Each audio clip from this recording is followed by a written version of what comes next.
Being here. Disappointed we didn't finish the game on Saturday. Up 10, less than 5, you should win the game.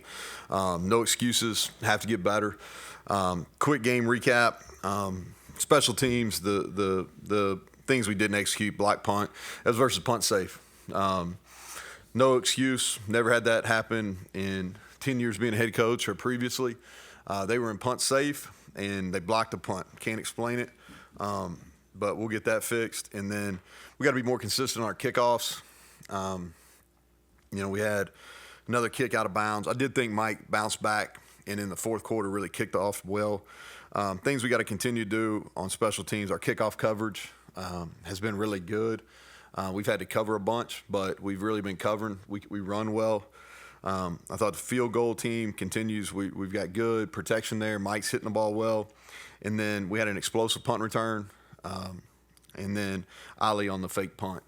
Him pulling the ball down and run. That was a really smart play by him. Defensively, the negatives, we didn't have any takeaways. Obviously, the last two drives, that's what I'm sure y'all are going to want to talk about. And then pass coverage and quarterback scrambles. And our issues have been reoccurring, and fully aware of that. The things we did well, which maybe wasn't talked about at all, is we pressured the quarterback. We had 10-plus pressures.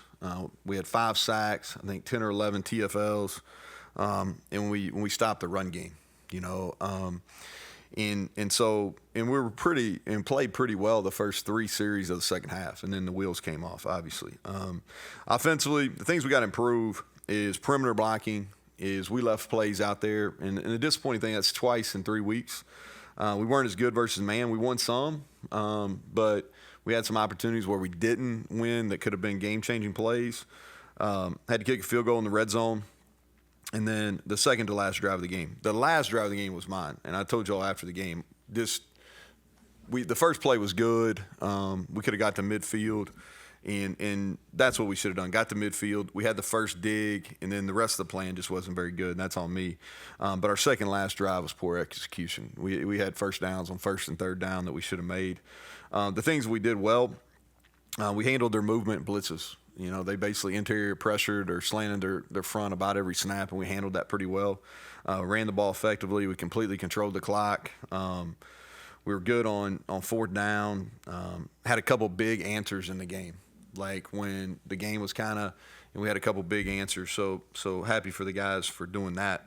To wrap it up is, listen, we own it. We didn't get it done. It's a rivalry game, and we had it in our grasp and didn't finish.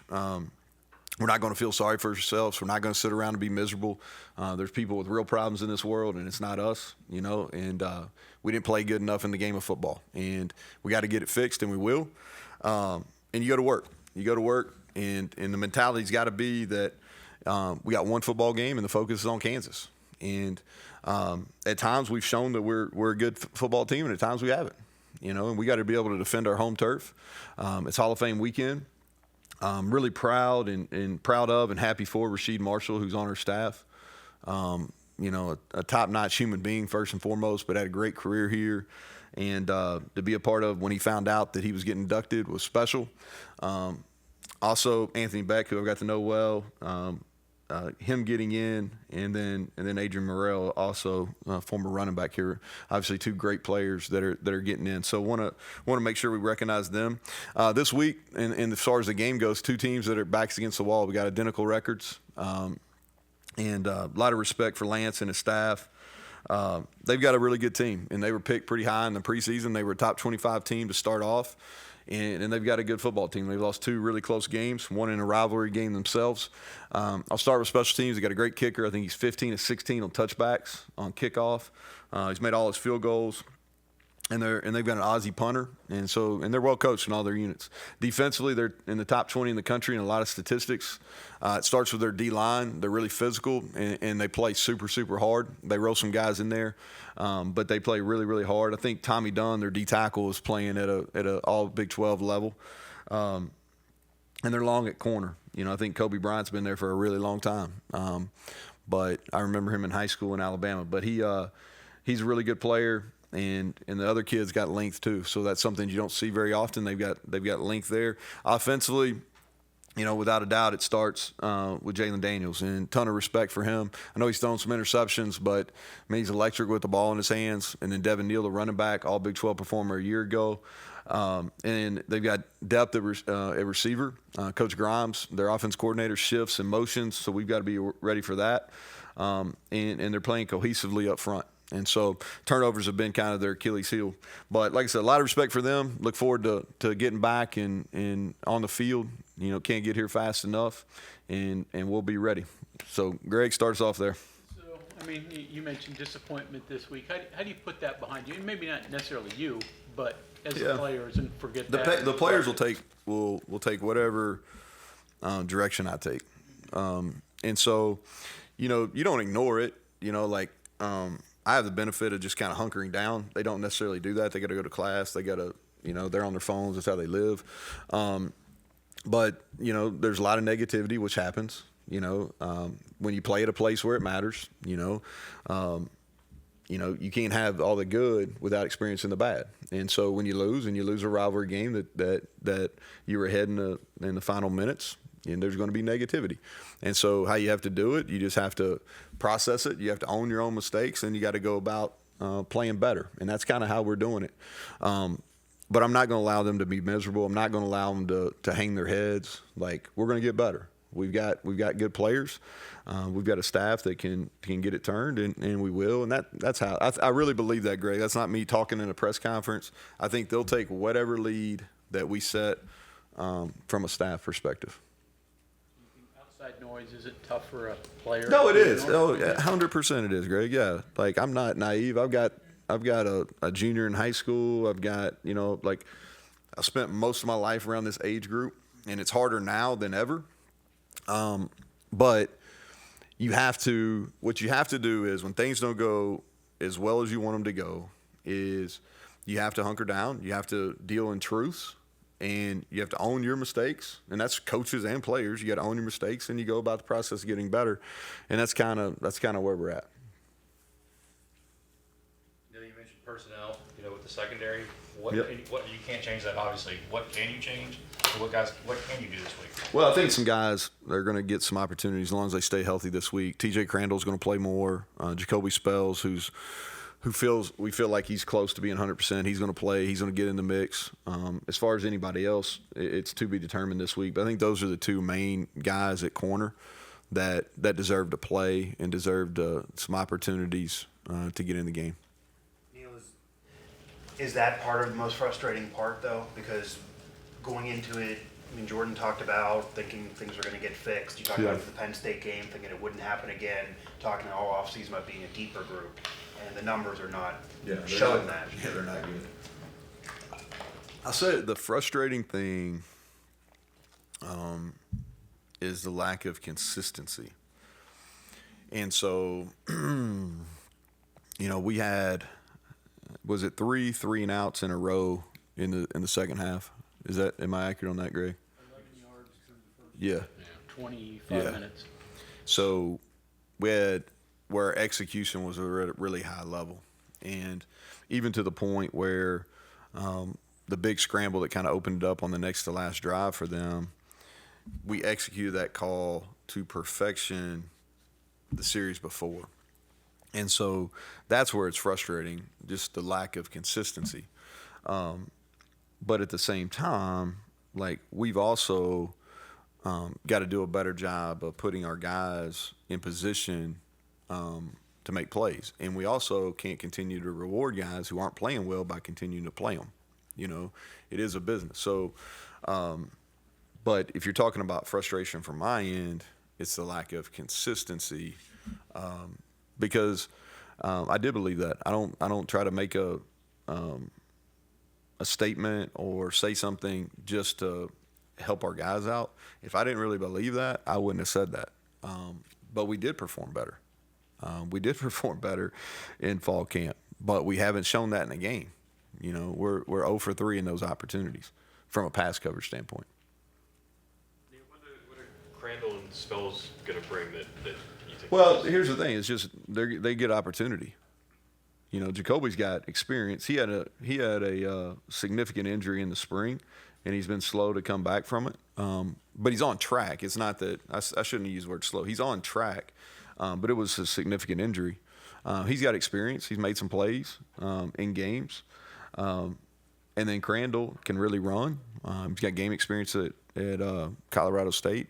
Played against Albany. Played a series against Pitt as well. But I think it's about opportunity. You know, we haven't played as well as we need to at that position. So, you know, I think that you got to continue to give guys opportunities to go out in games. Freshman DBs. To be determined, yeah. So, you know, the one guy that's a little bit ahead right now is Keon Washington. He was sick, so missed some time. But he's the one guy, I think, to be determined, you know, whether it's this week, but I think he's a guy that can help us this year. Yeah, it seems like Jalen Daniels' biggest strengths are the things that you've struggled with. Yeah. So, That's I mean, fair. That's how do fair. you- He's probably you know, he's pretty excited. He's probably pretty excited. You know, he's a really good player. And I hate that he's missed all that time because I think was it last year he was preseason All Big 12 Player of the Year candidate, and he was electric. He was electric when I think we played him in maybe a second game that he started the last time we were out there after they beat Texas, and he put on a show the last time he was here, and so yeah, you know he does. I think that's a fair assessment, and we just got to get better. We got to tackle. You know, like. If we can get the same type of pressure that we got against Pitt, you feel good about it. We got to execute some of our spy calls better, and then we just got to get the guy down. You know, probably miss 5 other sacks that where we had guys and we had them in our hands, and then and credit the Holstein too. Like he did a nice job. How much were you expecting Holstein to scramble and do what he did? That's what he did the first 2. That's what he did the first 2 games too. That's really how they came back in the second half versus Cincinnati, and so that's kind of what their offense is. And I mean that in a complimentary way. I said this last week too. Is they've got a receiver, a check down, and a run, and that's kind of what they've done. And so we really kind of early. I think the second series of the game he hurt us, and then really didn't, and then until the last 2, and it really. That's what kind of won them the game. How much did you have to adjust with Eddie V out? Was there a cause and effect with other positions there, numbers wise at the end of the game? How were you there? You know, I thought our D line, like I've got a lot of issues with how we played defensively, but D line's not where it was. We should have finished better on the quarterback a couple times. But I thought T.J. Jackson played at a really high level in his first start. Was our most productive guy. I think Hammond Russell, who played a lot more snaps, he was really productive. Sonny Redwood got a couple pressures as well. You know, so as a group, you know, we don't have as many bodies as we had last year or as we were playing early in the year, and we miss his leadership. But I think that was a productive group. That's not where our issues are right now. Yeah, he's going to be out. He'll be out for a significant time. Could potentially be back right at the end of the year, Greg, but it's going to be significant. And he has a redshirt year, so that's in play too. I'm sure you've done a lot of self-introspection on the defense, and on what have you arrived at? Is it problem personnel? Is it problem scheme? Is it do you have to go back? I know a year ago you went back and simplified. Where are you going to go with that as far as fixing it? So I think it's a little bit of all above. I think that let's start because this way, anytime I'm evaluating something, I always start from the coaching perspective first. So we have to evaluate that, and there's schematics that we've got to do better. And we got to give certain people better opportunities to be successful.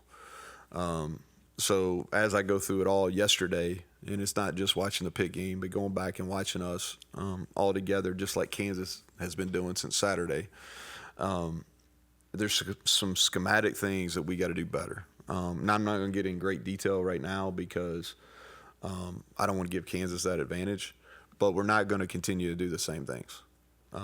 And so that's the first piece. Then it goes to from a personnel standpoint, like we've got some guys that just are not performing as well as they need to, and really as well as they're capable of. It's not an effort deal; like they're playing with good effort, There's some technique. There's some lack of discipline. It's not like they're trying not to do what they're asked to do, right? It's not one of those type scenarios. They're just not playing well. And so when that happens, you got to give guys opportunities. You can't continue to reward guys for not being productive. That doesn't work. So that's a bad precedent, really, for your whole team. And then the last thing you look at is like, all right, how do you get these guys motivated? There's a mental piece of it too, as much as a physical piece. So when you look at it, that's how I go about it, Bob, is just kind of go through each of those things. And then we just got to go play, and you got to prepare and you got to go play. I really believe that we're better than what we've shown, but that's just me speaking right now because there's no video proof of that. Right. And I'm not naive on that. Right. I'm not up here trying to cover up what our issues have been. They are I'm very aware of those. Neal, this might sound crazy in a way, but because how the game was unfolding and the issues with the secondary and the time, was there any consideration at all to kind of almost letting Pitt score and then having more time on offense? Yeah, so what you do on that's why I use those timeouts, right? So I used the timeouts, had 2 timeouts left. I used them to get it back. Now, the hard thing about that, there's going to be some teams that I would agree with you where I'd say, yeah, we would have let them score. But they're not really built for a goal line situation, and we stopped them on 2 other short yardage situations earlier in the game. They had a 3rd and 1 that we stopped them. Then that was in the second half. In the first half, they had a 3rd and 1 and a 4th and 1 that we stopped them. Right, so the offense, and they're doing a lot of good things, so this isn't a negative towards them, but they're not really built for a goal line. And so I still really felt like, and their quarterback went out when the helmet came off, so their quarterback went out. So I felt like, okay, hey, we got a legit chance here to stop them and make them kick a field goal. Because then the decision's not on me, it's on him, right? Because, you gotta, but that's where the thought process was. Just to trace back a second, you said put guys in better positions, right? I feel like that says a lot and goes over my head, things like that. Like, what do you see specifically there? So I think so we played some man covers in situations where it's probably not the best situation for that player. If we had somebody else in, maybe so. But we've played and we've had some checks that probably we don't need to have with certain individuals in the game. And that's probably about as deep as I'm going to get it on because y'all been around me long enough. I'm not going to sit here and I'm never going to be throwing any of our guys under the bus. I'm just not doing that. But there's better calls for the personnel we have. We're going to rotate. You can't, especially the way Pitt plays, you can't play guys every single snap. It's impossible. But we can put guys in better positions. And it's hard. It's hard for the play caller. It's hard for the coach because you got to know who's in the game. But we can position our guys better and get them some help. Neal, when you went hurry up a couple of times, is that you catching them in the personnel you want to take advantage of, or how do you decide to do that? You get in a rhythm of a game, and so I knew they were subbing. Like we called them twice on 3rd and long because I knew they were subbing to their 3-down package, and got them once. Should have got them twice, really. And then we mix it in, like we probably, this isn't scientific or whatever, but I'm going to say anywhere between 10 and 14 plays is kind of tempo for us within a given game. It ties into some things that we do offensively. Normally pressure helps with your passive defense. It helps with coverage and everything else. However, you've been burned this year by the quarterback. Finding ways to get out of the pressure. What's been the cause of that? And let me go back. Like he did a really good job. Okay, some of Penn State's quarterback scrambles were more on us, but some of what happened versus Pitt is him making a really good play. And so I don't ever want to take away from that. Like he did a nice job extending plays. So for us, we're a heavy movement team up front. And what we've got to do is the ones that really bother you are the ones that escape to the edge. All right. because that means you've lost contain, and that's where you end up having big scramble passes, right? And so anytime that we lose contain, it's basically because the guy that's the outside piece of the twist game is getting down the middle of the tackle and not on the outside. All right, that's how that happens. And that happened, I think, maybe twice in the game on Saturday. The B-gap scrambles are hard to contend, and we're not the only team that's having an issue with that. That's a really hard was when the pocket moves up and there's an open B-gap, and that's where if you're in man coverage, it's really hard. You're in zone, you got eyes, so you can get and you can rally. And so there's some ways we can get better, but I'm more concerned about correcting the contain. We got to maintain our contain at all times. How are your linebackers playing? Because they're part of that. Yeah, they are. I would say we're growing there. They're not one of our main issues defensively. I think that Trey Lathan played his best game that he's played on defense in the game on Saturday. I think he can still trigger faster, but that was the best he's played. And Josiah Trotter continues to do he's continuing to get better. As the year moves, he's gonna keep getting better and better. I'm excited about him. He had pressure. I thought he triggered really well. Made a couple big plays in the run game.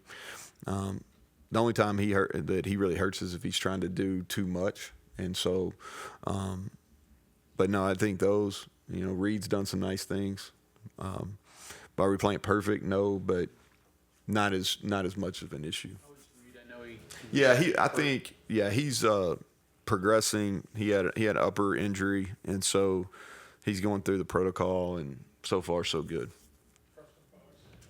Yeah, he's kind of beat up. I don't think it's anything that's going to keep him out. He didn't practice today. We'll see on tomorrow, but I'm going to be careful with him this week. Let me give you your chance on the Wyatt Holden call after you've Yeah. looked at it again. Is it possible to look at that and see what the official was saying and go over it? So what I would say on this is officiating the game is really hard. It's really, really hard. And I'll never sit up here and say we lost the game because of officiating. I just don't believe that ever happens. Unless you're the U.S. basketball versus Soviet Union or something like that. You can probably blame the officials. But for the most part, that's not going to be the case. It's a really hard game to officiate. We've got a bunch of different teams in our league now. We've gone to 16 teams in our league. So we've got way more crews. So our officiating is more spread out. And we've got a bunch of new guys that are in our league, right? So do I believe it was holding? Absolutely not. And it was a critical play in the game. But it also is a difficult play to officiate. Now, philosophically, where I think we should be is we should always err on not throwing. We should not err on throwing the flag. We should always err on not throwing. Now, that play is, and we teach this along with most offensive line coaches and most NFL O-line coaches, is when a defensive lineman's trying to long arm you, you chop hands to replace. Now, it's the only move, not the only move we teach, but we do that. And to me is if you call holding and the defensive lineman has his head down, you're rewarding a negative play, because the defense is not coaching that, right? And in that particular play, it was really hard. I see what the center judge sees. The guy goes down, and Wyatt's on top of him. But it was not a hold. He never grabbed him. He chopped his hands. He lost momentum. He went down, and then Wyatt does what he's supposed to do. And so was it a hold? I don't believe so. Do I understand maybe why it was called? I do. I don't agree with it, but I do understand. But just philosophically, I just think we should always err on not throwing unless it's a really, really clear penalty. You get, there's probably, not specifically, but you probably had a handful of other calls you'd like an explanation for. Yeah. And it's not the first time this season you brought that up, too. Do you actually get Yeah, we get conversations? good. Scott Draper is the administrative person for football in the Big 12. He's excellent communication. Greg Burks runs our officiating. I don't have any problem with the communication I was just on the phone with Greg, and I do know that it's a really hard game to officiate. And I say this from a broad spectrum because I have kids that play sports. Like the greatest threat, and I've probably even told y'all this before, and I believe this, like the greatest threat to sports, period, as we know it, is people not wanting to officiate. All right. And I see it at the youth level, high school level, and in college. Like, it is like we need officials to officiate the games. And at this level and at the next level in the NFL, it is really, really hard to do. And so did they get them all right? No. Do I have a problem with our communication between Scott and Greg? To me, no.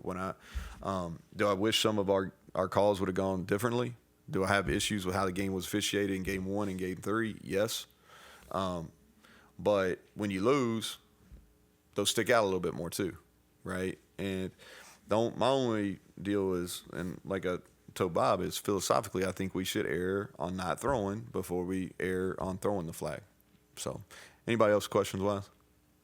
Turnovers. I don't know how to ask the question, but you Yep. had 2 opportunities for picks. I think one could have been a pick 6. Yeah, we dropped one. We had two opportunities, and we missed both of them. And then on one of ours, we had a guy run a wrong route, and that would have been a big third down conversion. He was in an area he shouldn't have been. And so that's been, we've at times we played really well on offense this year, but we've had more turnovers. I think Kansas is probably the same thing. That's been kind of their Achilles heel as well. And so we've got to do a better job on offense protecting it. And then when you get an opportunity, those are game-changing plays. We had 2 of them in the game. One of them would have been a pick 6, I believe, and we didn't make those. Anybody else? All right, thanks.